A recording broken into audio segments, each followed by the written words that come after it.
Well, welcome to the next episode, the latest episode of Parental Composure, where we're going to cover problems that every parent can relate to.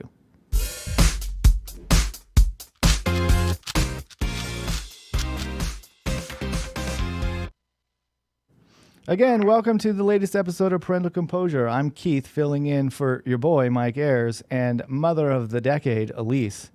And I'm here again with my lovely wife, Veronica. Say hello. Hi there. Right. And today, Veronica, we are going to go through some images that we found from mommyshorts.com. So if you're interested in checking out more content from them, right, just go over and visit them at mommyshorts.com. But these are just going to be images of problems that every parent who has kids can relate to. So we're going to throw some stuff up on the screen. So the first thing we're going to look at is your child and alarm clocks. So when you no longer need an alarm clock in the morning. Oh yeah. I don't need an alarm clock anymore. It used to be hard for me to get up in the morning. It is no longer difficult. And that picture is great because I feel like that's what happened when I was pregnant with my son Jonathan, that I would be really tired and then Colette would be absolutely screaming, "Mommy!" from her crib, and I'd be laying there like, okay, can I lay there one more minute before I go get her? I don't know. And so I would have to go get up because she'd be very adamant, like, I am getting up. Yeah, and I think you had a husband that was wearing soundproofing, white noise having headphones. Oh, I don't know. Yeah, I sometimes wondered if you were, because it was loud sometimes, and I'd think, wow, I don't know how you slept through that one. Yeah, we do actually have a great alarm clock that goes off every single morning at 6 o'clock in the morning without fail. 100% of the time it happens. So yeah, so we got that going for us. The next one is about an audience, always having an audience. So because you can't do anything without an audience. Oh, yes. You cannot do anything, without an audience. And there are questions about what you are doing. So sometimes if I'm going to do my makeup at the counter, Mommy, what are you doing? Well, I'm trying to put eyeshadow on. What's that? Can I hold something? Can I hold that brush you're holding? Can I hold that? That's usually the question that I get about, everything is, can I hold something that you're doing? Because somehow holding this something from that makes it feel like she's participating. Yeah, for sure. And then you've got the other two pairs of eyes just anxiously waiting. The little one, right? And then potentially holding crackers, and the dog is just waiting for anybody to drop any morsel of food that she can take. That happens in our house on a daily basis. All right, Josh, so the next one, this one, there are rules in our house. There are rules, and there's a routine that we follow. And we've talked about routines in the past. But I'm just going to put this one up here, and I'm going to see how you react to this one, Veronica. So this one is when your kid insists on holding the bubbles himself. Oh, it's like every time we do bubbles. Every time that my son has to take it and then decide, ooh, what's this? And then takes it, and then suddenly it's all over. And then they go, uh-oh. Like they they don't know, like, how did that happen? And that's when I usually say, that's why I wanted to hold them. You didn't fill them. But we do purchase a lot of bubbles. We do purchase lots of bubbles, yeah. We purchase a lot of bubbles. And I also remember, so here's the other thing. Not only do they pour them out, but when they get old enough that they're smart enough to know that they don't want to pour them out, then the next thing that's about to happen is they're going to use the bubble stick like it's a spoon. Oh, yeah. That has definitely happened. Our daughter did that, for sure. Yeah. Yeah. Mm-hmm. Yeah. Mm-hmm. Okay. So the next one, Josh, is about dads and bedtime. But I just want, before you put it up on the screen, okay? Veronica does bedtime, right? Not because I can't, but because were I to do dads and bedtime, it would pretty much look like this. All right. Well, we're having a little bit of technical difficulties. This is good because it gets me off the hook for a little bit, right? So while we're trying to figure out, okay, so we're trying to figure that one out.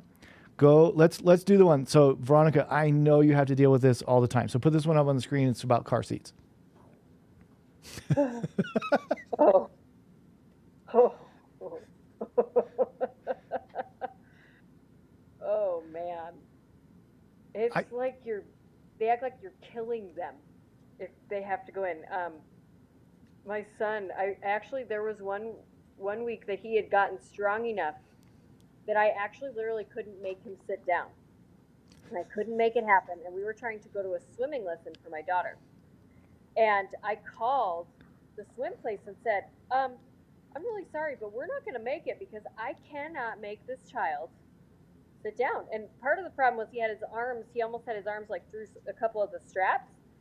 Like I had gotten that far, but I couldn't make him sit down. And every time he tried to spin around, then he was like, I don't know, wrenching his arm in this terrible way. And I just called him and said, I'm sorry, the swim lesson is not happening today. I never thought I would do that, cancel a lesson or an appointment because a child wouldn't get in their car seat. I remember the time when and you probably were going on like 2 hours of sleep, and you couldn't get him in his seat, and so she was all ready to go, and then you were almost like at the brink of tears, and I picked him up, and for some reason once I picked him up, he was kind of done, and I had a little conversation with him about being an adult and stop, it'll be fine. And I put him in his seat, and you looked at me. And you were like, that's just not fair. Oh, yeah, that happens sometimes too, where, you've been trying for a very long time to do something, and then suddenly someone else picks them up and they're like, okay. And you think, I've been trying to do this for an hour. How did that happen? I don't have magical powers. I really don't. I really don't.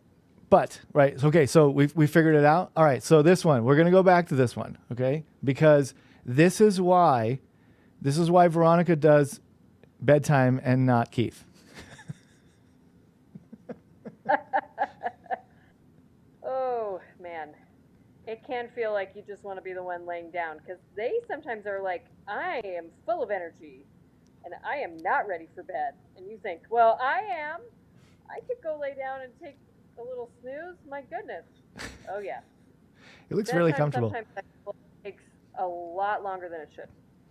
Yeah, see, because at this point in time, our daughter is in a bed, and so her kick right now is that you have to lay down with her. I'm just going to tell you, I am shocked. I am actually shocked that you have not once fallen asleep and just come out 4 hours later. Oops, sorry about that. No, I mean, I actually have snoozed a little bit, but I'm usually timing it, or I'm trying to wait till I see her get to the place where she's not going to move anymore or not notice me getting up.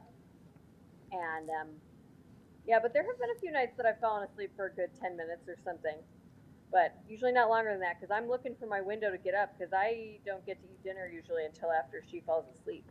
Yeah. So it's an incentive in a way. I don't get to have any adult time or have a meal until she does. Right. Okay, so we have two more, and these two are gonna hit home. So let's do the outfits.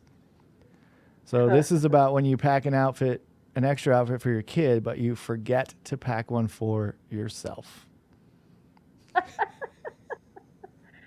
Oh yeah.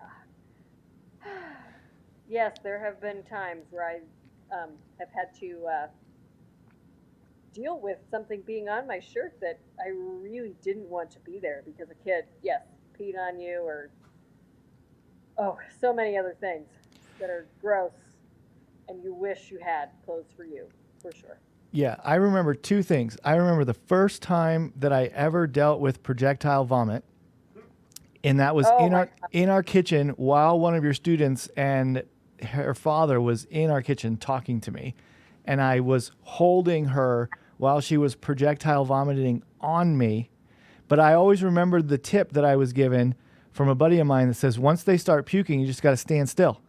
You just got to stand still because if you move, you're going to get it everywhere. You just stand still, right? And you have someone bring you a towel, and then you just clean it up from one space.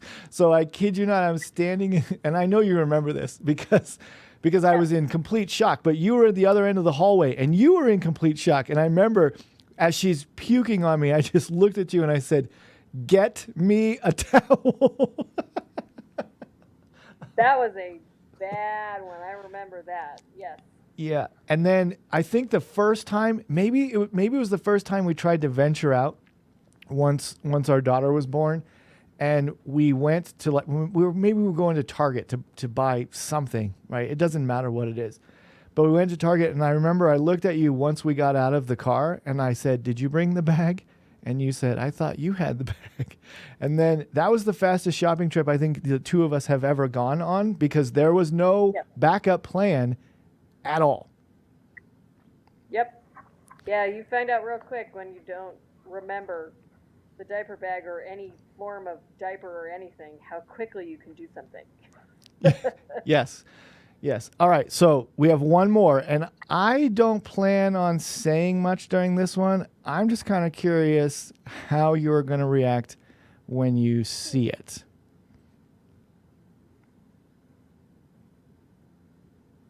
Can you read what it says? It says, when your kid discovers a pair of super cool spy glasses. Oh, yeah. Yep. They're everything from horns to who knows what, watering cans. I mean, the things that they end up thinking that they are not what they're for, and you're usually going, give that to me. Yeah. Yes, there's a reason that there is a commercial where a little boy finds a hand pump like that, and he's like making, I don't know, foghorn noises with it or something, and mom just sort of looks over and goes, because that's not the first time it's happened to her. I guarantee it. Awesome. So I think I pulled those because we've definitely experienced all of those, and I imagine that our listeners have experienced very similar things and could tell stories. So if you have any of those stories, leave them in the comments below. Please subscribe to the channel if you like the content you see. Hit that notification bell so when we produce more content, you can actually see it. You can also follow us on ourcommunitynow.com. And so for this episode of Parental Composure, I'm Keith, and this is my lovely wife, Veronica, and we'll see you on the other side.